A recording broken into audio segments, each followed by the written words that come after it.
So, and this might offend a lot of people, Australia has been a dependent nation.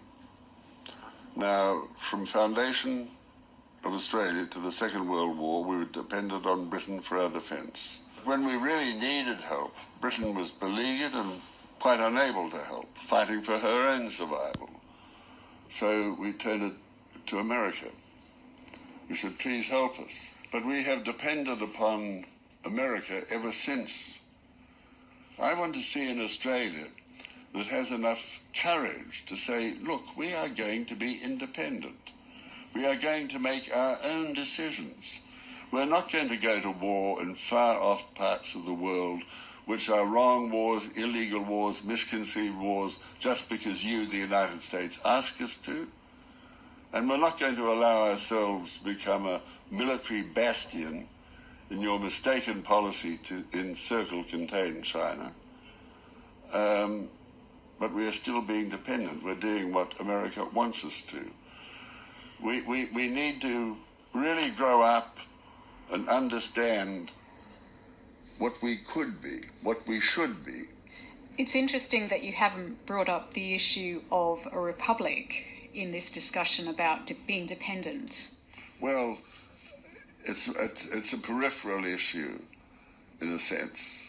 I want to see Australia become a republic. I think we're going to have some difficulty in finding a model that Australians will willingly accept and which won't at the same time establish two power centres in Canberra, which would be a disaster.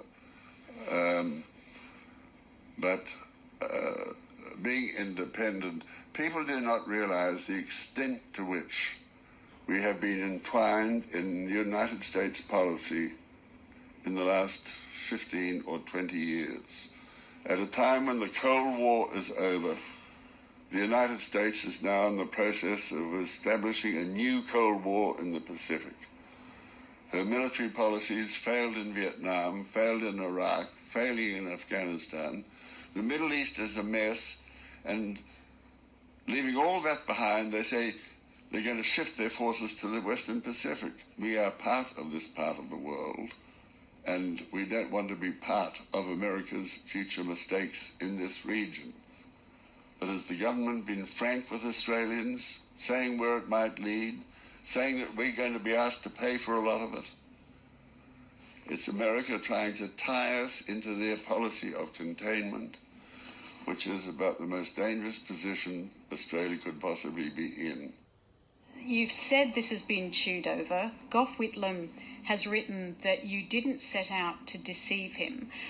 How important to you in your lifetime has it been that you and Gough, in a sense, had a rapprochement, a meeting of minds?